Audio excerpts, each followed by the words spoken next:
Hi, this is Ramon, Peace Basement at the New York Comic Con first day, and I'm here with two beautiful Xenoscope girls, Xenoscope Comics, Xenoscope.com, Grim Fairy Tales, Return to Wonderland, sweet books, unbelievable covers with beautiful women like this on them. Wow, ladies. Hi.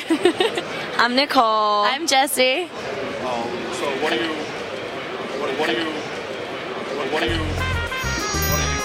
are you into that kind of things? Come stop by the booth and grab it. Yeah, booth 1912. Come grab it. Thank you, it was a pleasure. Nice to meet you. We're here all weekend.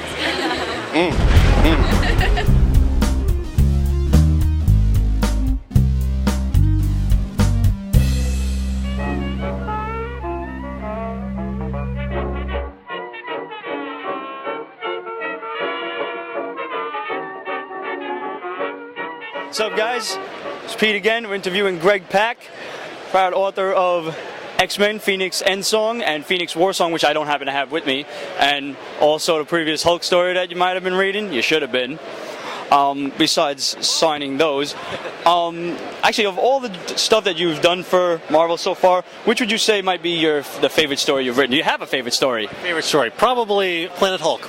I was insanely excited when they gave me the gig, and it was right up my alley, and I was paired with amazing artists and a great editor.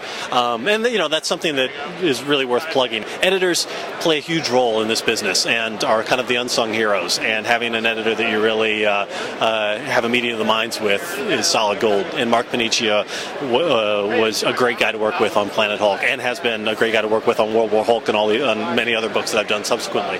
But yeah, I mean, Planet Hulk just felt kind of touched in the right way from the beginning, and I just love looking at that big hardcover. So that's probably my proudest. I have to remember to bring my hardcover with me tomorrow, because it just came to lugging way too much stuff along with me. It's just, the bag gets so heavy.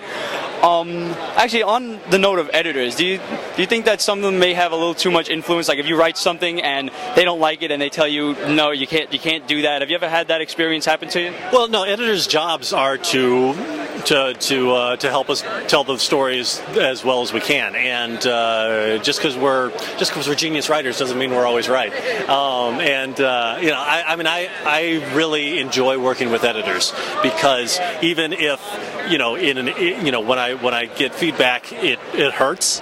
It always makes the book better. You know what I mean? Because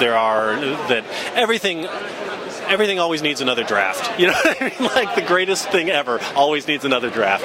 And editors are good at like helping us figure out what that next draft should be.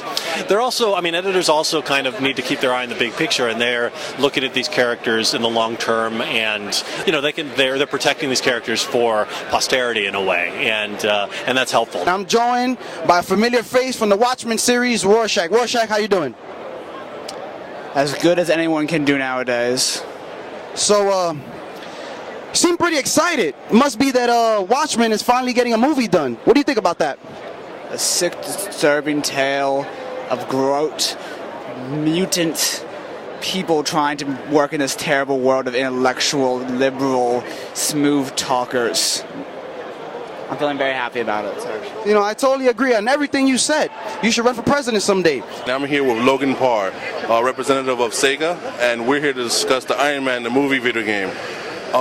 When is it coming out? It's coming out day and date with the movie, which is May 2nd.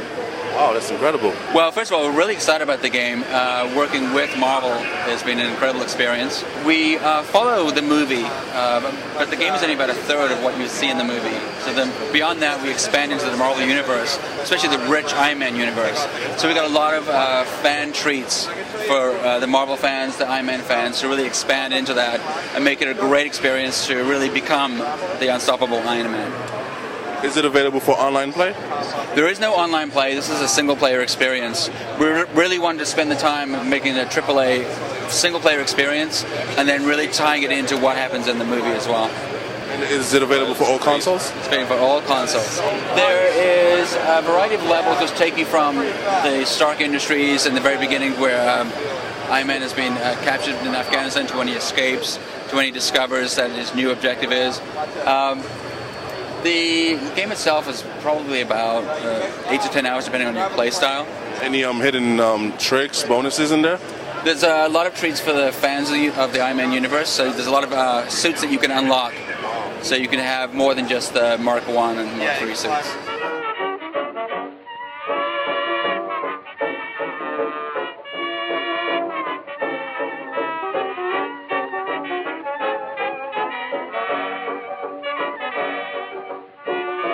I'm here with a familiar character all you video game geeks might know. Right here, Laura Croft. Laura Croft, how you doing? I'm doing all right. So what brings you here to the comic convention, you know? Well, I thought the Javits Center was a temple, so I just rappelled down from the ceiling and found myself here. What do you do on your spare time besides, you know, coming to comic conventions and going into temples? Well, in my spare time, I just made a really, really, really bad fan film based on the Blood Rain video games. Oh, I'm here premiering it, I guess. A very rough edit, but it's going to be on bloodrainfanfilm.com in its entirety in about a week. So we actually decided to make it just as bad as the movies, but it actually follows the game I Fight Nazis. Awesome. Hey, if Captain America can do it, I bet you could do it too. Here's the funny thing. I'm missing 3 minutes of footage, and there's a little bit where I actually do bump into Captain America. How awesome. Look at that. The footage. So now, being that we're here at Comic-Con and, you know, it's all comic book related, are you an actual comic book fan?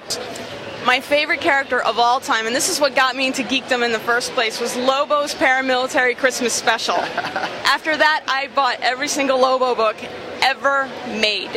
Ever made? Ever made. Do you know that there's a fan film, a live fan film with Lobo? With Lobo? No, I didn't know. Paramilitary Christmas Are you in Special. it? Are you in it? No. Nah, your agent didn't get you the job, right? My agent is terrible. I'm here with Graham Fuchs, executive producer for the new Spider-Man game that's coming out for Activision. Can you tell us a little bit about the game? Yep. New York's been invaded. S.H.I.E.L.D. has declared martial law. They're grouped downtown trying to evacuate people from the city. Luke Cage is up in Harlem trying to gather forces for a last stand up there. Kingpin is holed up in his fortress in Midtown trying to get his forces together. And it's up to the player, Spider-Man, to decide to figure out how they're going to repel this invasion. This is an open-world Spider-Man game. You can swing all through Manhattan, which people love in the previous games. However, this is an all-original story. This is based on the comic books, not based on any of the films, which has really allowed us a lot of freedom to bring in a lot of the elements from the comic books that we like as fans of the comics, as well as find the elements that really serve the mechanics of the game best. So it's given us a lot of freedom to kind of make the game that we wanted and make it a real fun Spider-Man experience. That's pretty good. Now, as far as gameplay, like is it a traditional like button masher like it was with Spider-Man 3 with the combos and everything like that, or is it a new fighting system altogether? It's a brand new fighting system that's been put in this game. What we really wanted to do was kind of take advantage of the verticality of the city. So you're going to be able to start a fight on the ground that goes all the way up the side of a building and winds up on the rooftop. There'll be more. There's wall combat in this game. We really want to take advantage of sort of the acrobatics and web crawling and wall crawling abilities that Spider-Man has and incorporate it into the combat system. You got it. And you hear that? Fall 2008, a new Spidey game for all you Spider-Man fans out there. This is Penny Dreadful. We're here with Molly Crabapple, an artist from Rockaway, Queens. We can ask you a few questions. Well, I'm really into drawing what I call saucy Victoriana, which means, let's say, Victorian dames in hoop skirts and bustles, but also with their boobs out. And I guess it's a mixture of my own perverted mind, and I think Victorian England is a good metaphor for life in our brutal society today. How about these eggs here? This is my favorite right here, them jumping to their death. Where'd you get that idea? It's a take on life. You see, all those eggs, they're so happy. They think they're going to have this awesome flight. It's going to be fucking fun, right? But no, they're all going to die. They're all going to be smashed. And they're leading each other along, ready to perish. It was very tragic. I cried when I did that. That's horrible.